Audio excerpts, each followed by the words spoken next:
Our Earth, the only planet known to maintain life. As far as we know, it's unique in its capacity for life.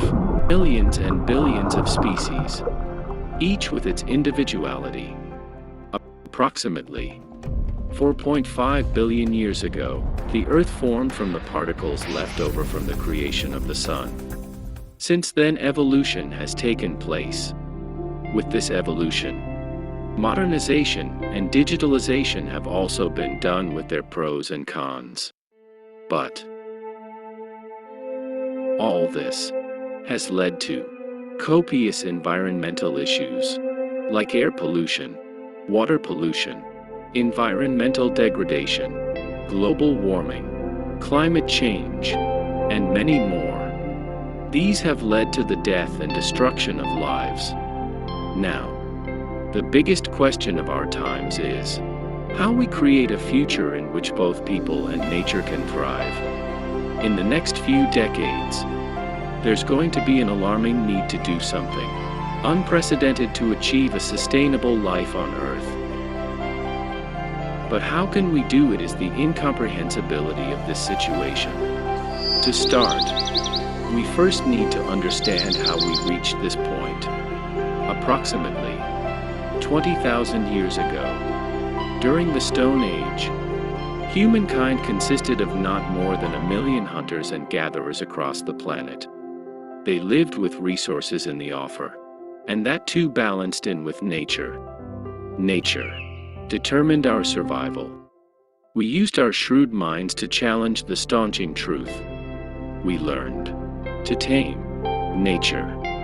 Later on, with more advancements, our population proliferated and so our demands did. For our comfort, in every snag, major or minor, we altered the Earth's surface to eradicate it. We have altered the planet so profoundly that science has concluded that the Earth has entered a new phase of its extant. Welcome to the Anthropocene, known as the Age of Humans. In Anthropocene, the tables have turned. Now we, humans, determine the survival of nature. Though the planet is now all ours, there's a problem. We're now out of balance with nature. Climate change is quintessential to it. Most people understand that climate change is a mammoth threat to our future survival. For too long, we have overseen the destruction of the wild animals and wild spaces on our planet, and we are now beginning to feel their loss. So, how do we deal with this problem? When you boil it down, there is one underlying big issue: our planet is becoming less wild.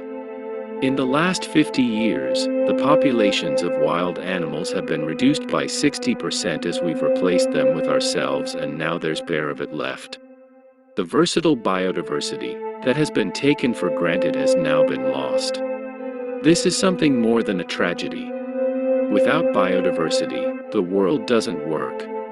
The ecosystem is indeed imperative for our world to regulate. A less bio world is less able to provide for our needs, less able to maintain dependable weather and seasons, and of course, less able to absorb our impact. Can we rewild the world? Can we come back to square one? To regain balance, reduce mankind's impact, and do things that last forever, that are sustainable. For gigantic gains, we must follow the 4 goals. Number 1. Phasing out fossil fuels and replacing them with renewables. This will not only help to reduce global warming but to immaculate the oceans and air. Number 2. Upgrading to efficient food production and reducing the consumption of meat. Number 3. We must work together to manage the oceans.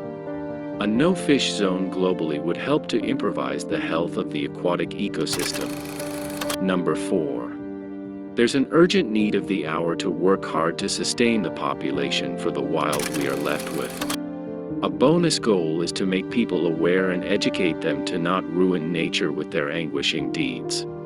If we will be able to make these changes, we'll be able to make the world merrier again with a balance of species and nature. We must not give up hope, for there is a path, and it's a clear one. We all can create a much better world. We'll be able to transcend from 1 million people struggling to survive with 8 billion people thriving with nature, able to provide enough for everyone's wants. Only at that point will the Anthropocene, the age of humans, be truly underway. We must volunteer to do that one thing which we humans are good at, that is to change the world, and then we can proudly call Earth our planet.